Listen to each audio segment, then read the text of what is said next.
Sejam todas bem-vindas, sejam todos bem-vindos ao canal Evangelho do Reino, Entendes Tu o que lês? Eu me chamo Paulo Davi e estou lendo, juntamente com vocês, o livro de Apocalipse. Estamos no capítulo 20, na verdade estamos retomando para responder algumas perguntas que foram feitas sobre esse capítulo. Eu sei que há muita dúvida, no meio cristão sobre esse capítulo, porque muitas igrejas interpretam esse reino de Cristo como algo literal aqui na terra, que acontecerá depois da volta do Senhor. Mas eu quero dizer que isso não tem fundamento nas Escrituras por uma série de razões. Uma delas é que se nós formos seguir de forma literal o que está escrito aqui no capítulo 20, dizendo que depois que Jesus voltar, haverá um reino de 1000 anos na terra, porque muitos leem esse capítulo como sendo uma sequência do que nós já lemos. Então eles leem isso como um acontecimento do futuro. Mas isso tem alguns problemas. E um deles está lá em 2 Pedro. Eu quero ler com vocês em 2 Pedro, um texto que trata da volta do Senhor, de uma carta de Pedro, que está no capítulo 3. E olha o que Pedro fala na sua epístola sobre a volta do Senhor. Capítulo 3, verso 1. Amados, essa é a segunda carta que vos escrevo.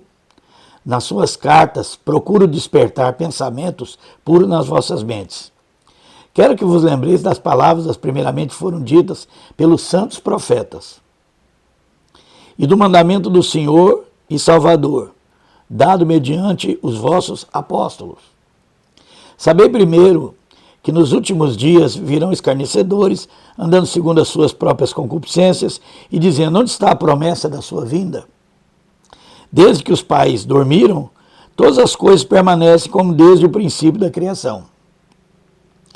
Eles, de propósito, ignoram isto, que pela palavra de Deus, já desde a antiguidade existiu os céus e a terra, que foi tirada da água e no meio da água subsiste. Por essas coisas também pereceu o mundo de então, coberto pelas águas do dilúvio. Mas os céus, presta atenção agora, mas os céus e a terra que existe agora, pela mesma palavra, têm sido guardados para o fogo, sendo reservados para o dia do juízo e da perdição dos homens ímpios.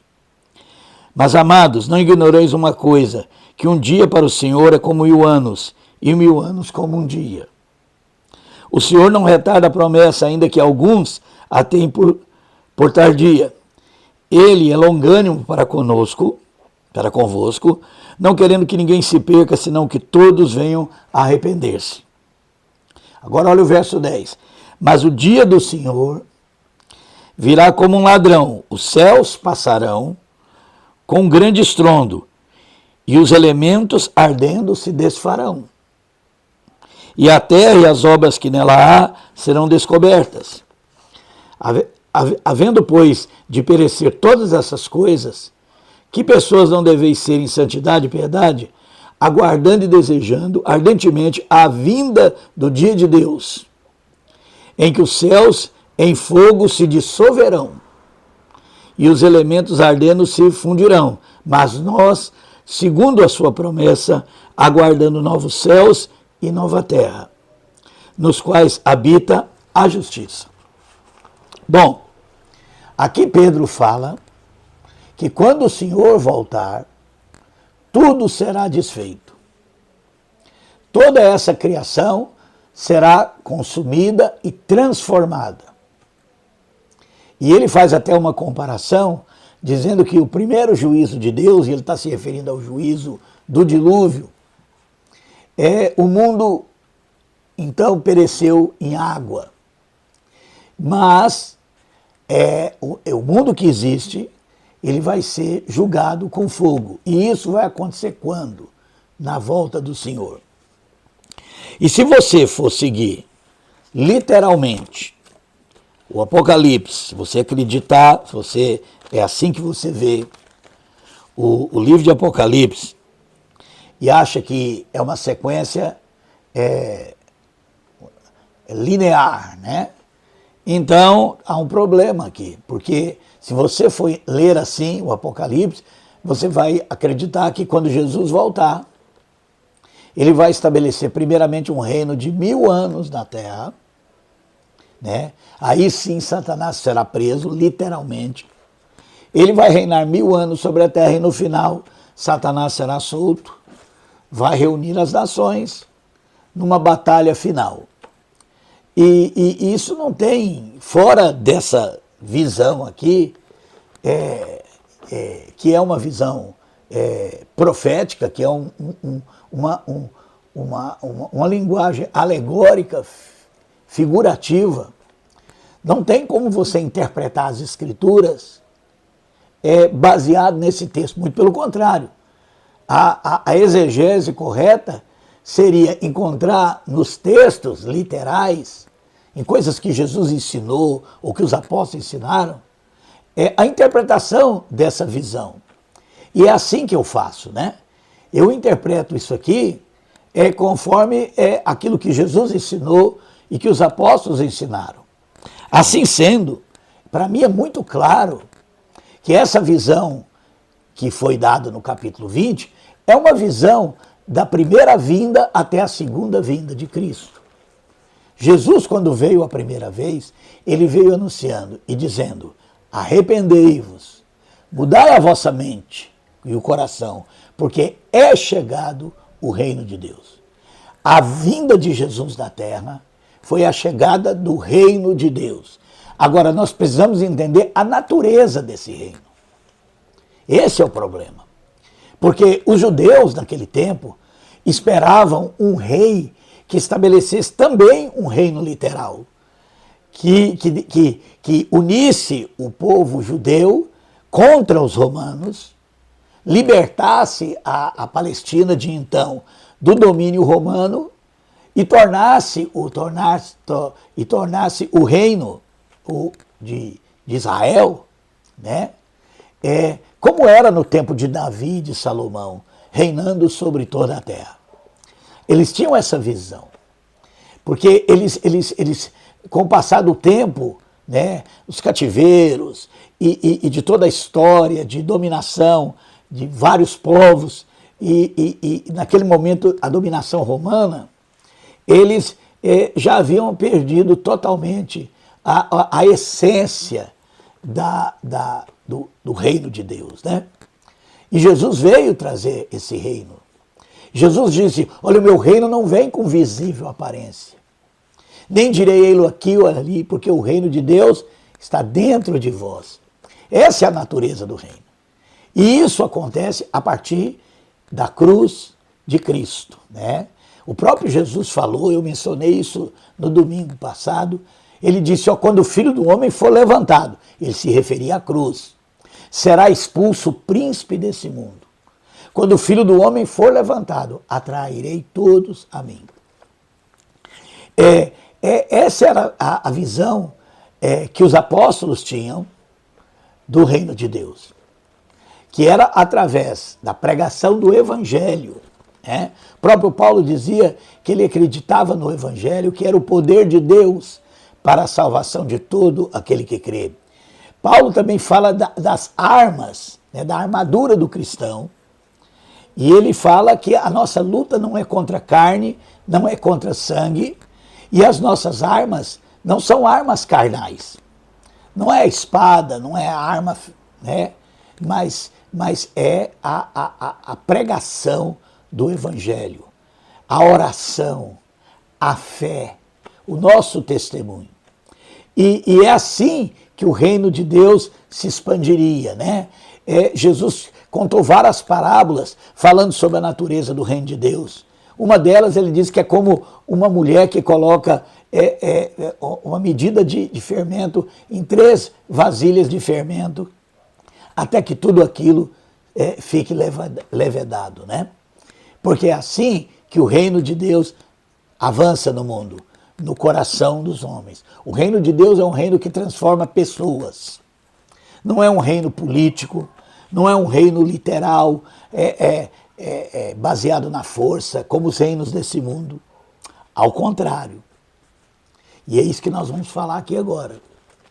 Há uma batalha, né? Jesus falou, levantará nação contra nação, reino contra reino, né? Há uma batalha espiritual acontecendo. Do reino de Deus, que se expande através do Evangelho de Cristo, alcançando corações, transformando vidas. E isso vai modificando a sociedade à medida em que aqueles que se tornam uma nova criatura em Cristo, aqueles que são renovados, passam a seguir a lei de Cristo, que é a lei do amor. E essa lei do amor vai mudando o nosso redor. A atuação do cristão no mundo é uma atuação de justiça, de amor, de misericórdia, de transformação, de acolhimento. Isso é o reino de Deus. Mas então, o que significa? Essa foi a pergunta que me foi feita. Qual é o significado, então, dessa soltura de Satanás no final dos 1000 anos, né? Isso que a Bíblia chama de era, né? Como nós entendemos, a era do reino de Deus, né? Aquilo que a gente leu lá em 1 Coríntios, que convém que ele reine, até que todos os inimigos sejam colocados debaixo dos seus pés. Sendo que o último inimigo a ser vencido é a morte. E a morte também será vencida na volta do Senhor. Pega os evangelhos. Jesus disse, quando vai chegar o dia que vão ouvir a voz do Filho do Homem e os mortos ressuscitarão. Todas as passagens que falam sobre a volta do Senhor, a vinda do Senhor, fala que os mortos em Cristo ressuscitarão primeiro. Depois nós seremos transformados e vamos encontrar com Jesus nos ares, né? Seremos arrebatados para encontrar com Jesus nos ares. Ou seja, seremos levados pelos anjos para o encontro com o Senhor nos ares, quando aí sim nós vamos ver a renovação de todas as coisas, né? Tudo será consumido pelo fogo. E aí vem essa pergunta, né? Porque o que significa então? Se nós agora estamos na era, ainda estamos no tempo do Evangelho, no tempo em que o reino de Deus está avançando, né? Se nós ainda estamos nesse tempo, porque isso vai depender do tempo da volta do Senhor, porque antes da volta do Senhor vai haver uma mudança no quadro do mundo.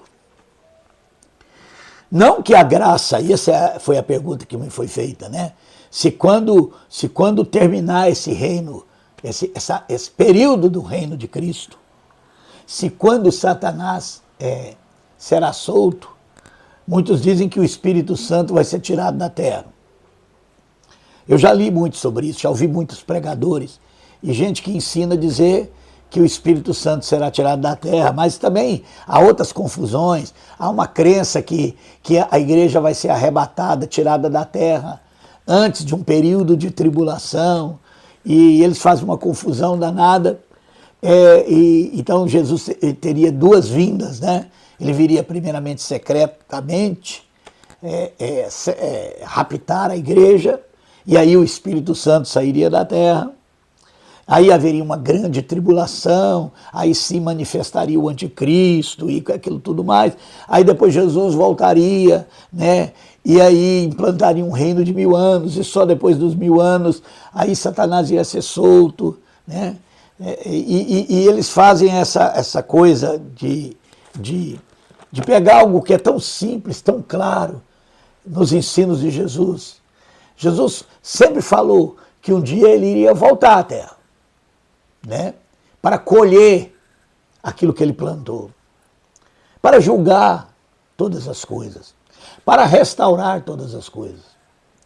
Mas por causa desse texto de Apocalipse, um texto figurativo, uma visão cheio de alegorias, de símbolos, que se foram cumpridas no que está revelado nos evangelhos e nas epístolas, porque essa é a única maneira de nós interpretarmos o Apocalipse, né? Nós interpretamos o Apocalipse no seu cumprimento, né, por ser uma literatura apocalíptica, na própria história da igreja na época do Império Romano. Claro, a maior parte teve um cumprimento no Império Romano. Tem o aspecto profético, né, relacionado à volta do Senhor à Terra. E não tem outra forma de entender esse livro. Então, essa é a pergunta. O que significa a soltura de Satanás? Vamos ver aqui. No verso 7.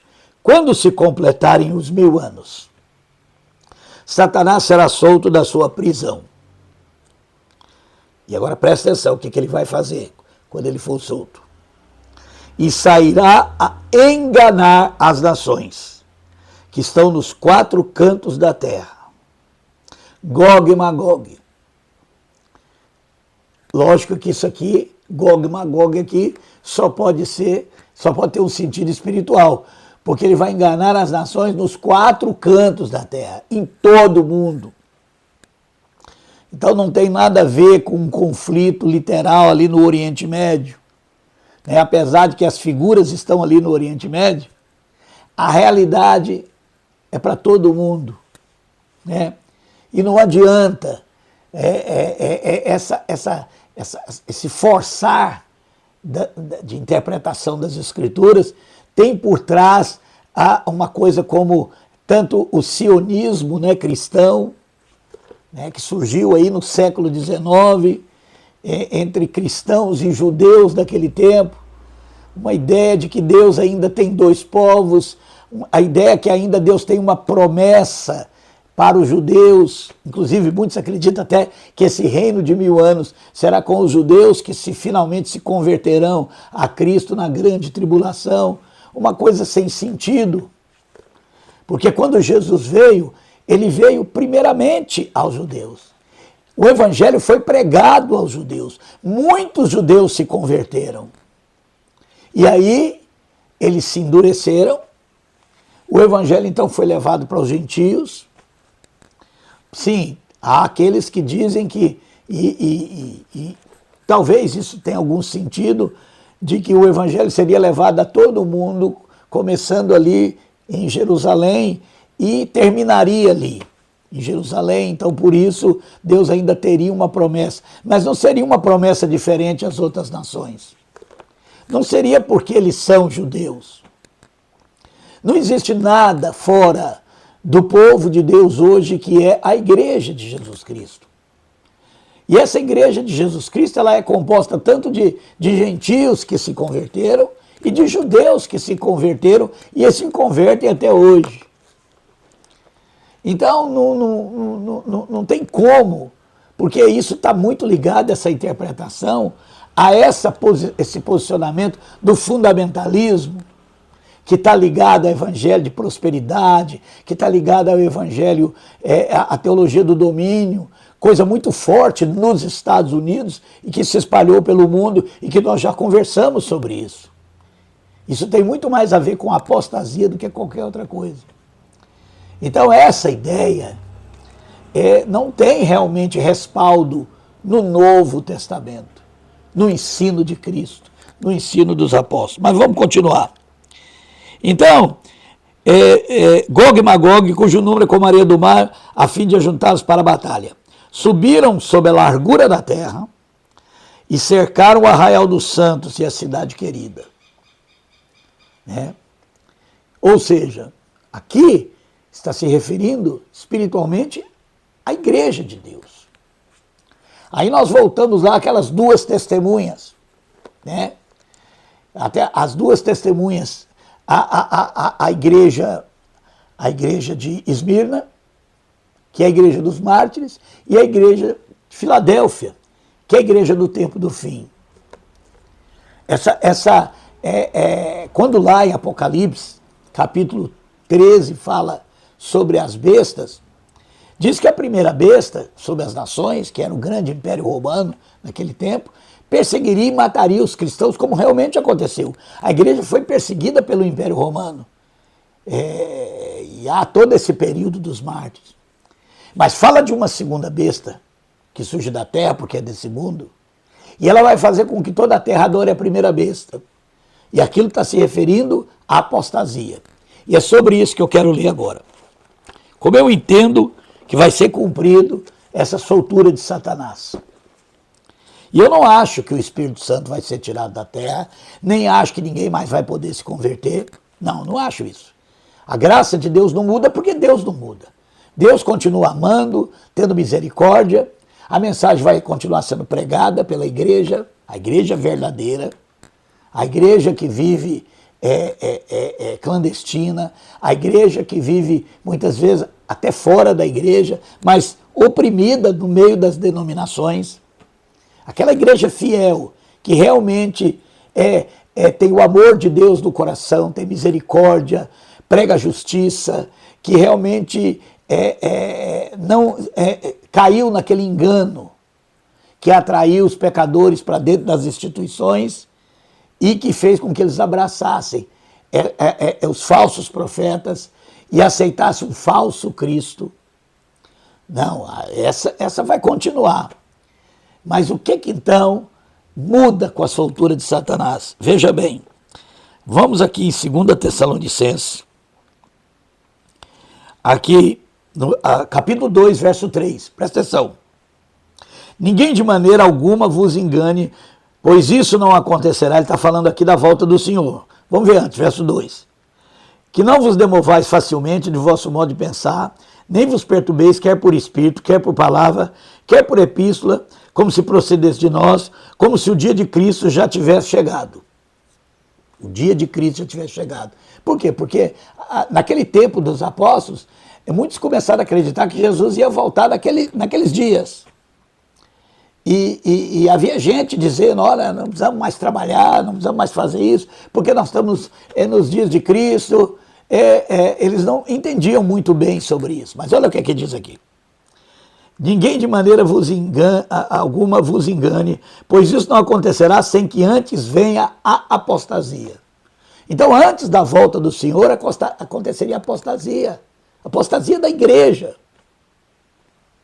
Que os apóstolos já vinham falando, toma cuidado com isso, toma cuidado com aquilo, e vinha sendo anunciado, olha, cuidado, porque vai acontecer, surgirão lobos roubadores do meio de vós, falsos profetas, falsos cristos.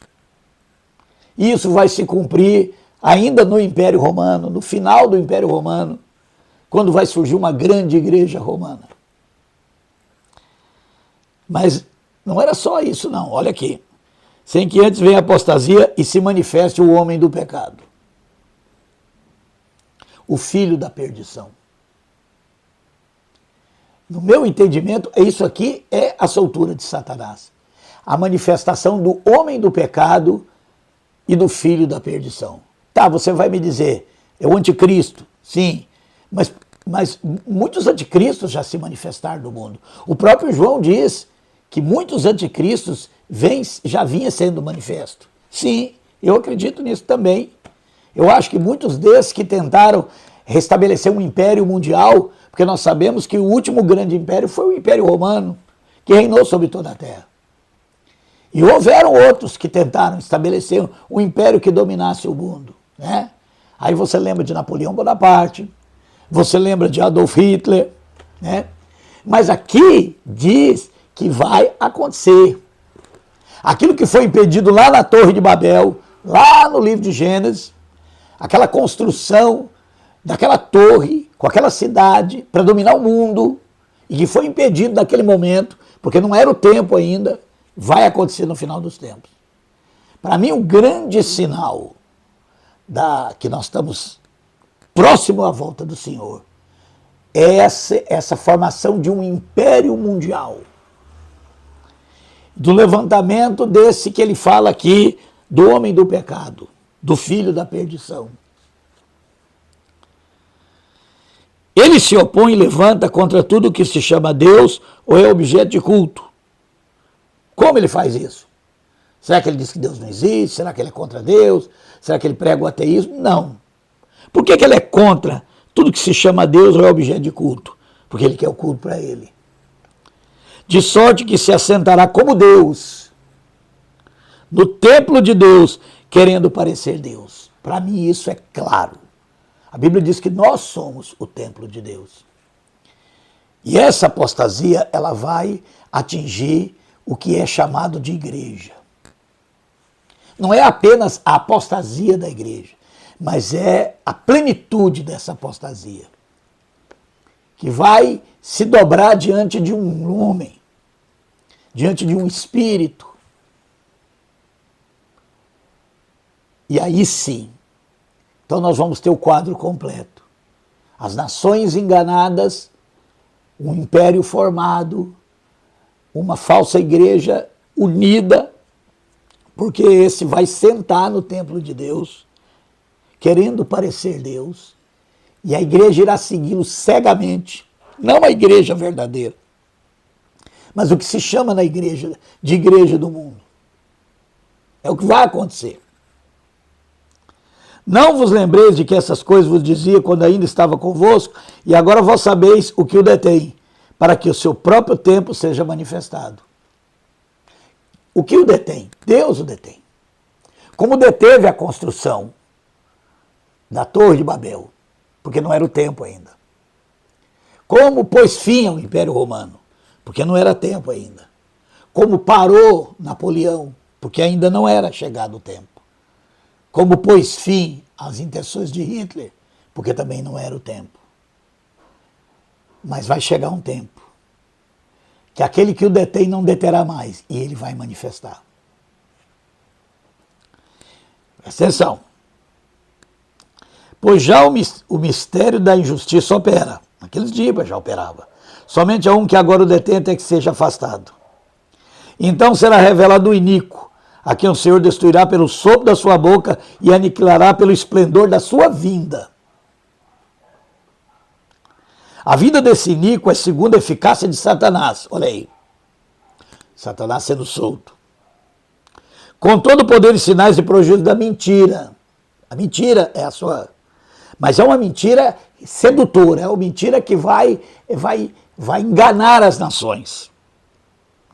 E com todo o engano da injustiça para os que perecem. Agora veja bem. Perecem porque não receberam o amor da verdade para se salvarem. Quem que será enganado? Os que não receberam o amor da verdade para se salvar. Aqueles que não têm amor pela verdade. Esses vão acreditar na mentira. Mas aqueles que ainda têm o amor pela verdade vão continuar se convertendo. Talvez não mais como foi no período do reino de Deus. Mas a misericórdia ainda vai estar estendida, o Espírito Santo ainda vai estar na terra, a graça ainda vai estar sendo oferecida. Mas esse período, próximo à volta do Senhor, é o período da prosperidade da mentira, prosperidade do engano. E aí vai fazer sentido o caminho largo, que muitos vão por ele. E aí vai fazer sentido o caminho estreito, que poucos encontram. Por isso Deus lhes envia a operação do erro, para que creiam na mentira. Em outras palavras, Deus vai soltar Satanás. Jesus Cristo vai soltar. Porque depois de todo esse tempo, com a mensagem do amor de Deus, da misericórdia de Deus, da justiça de Deus sendo anunciada e prevalecendo, e Satanás não podendo mais enganar as nações, sendo impedido de formar um grande império do engano, vai chegar o tempo que ele vai ser solto. E isso vai acontecer. A gente fica vendo os noticiários, a gente fica vendo o que está acontecendo no mundo, e cada vez que surge um líder desse, que vai avançando, pode ser um candidato a cumprir essa profecia. E aí nós estaremos muito próximos da volta do Senhor. Que Deus nos dê entendimento, fica tranquilo, Deus não muda, o amor de Deus não muda, a graça de Deus continua até a sua volta. Que Deus nos abençoe.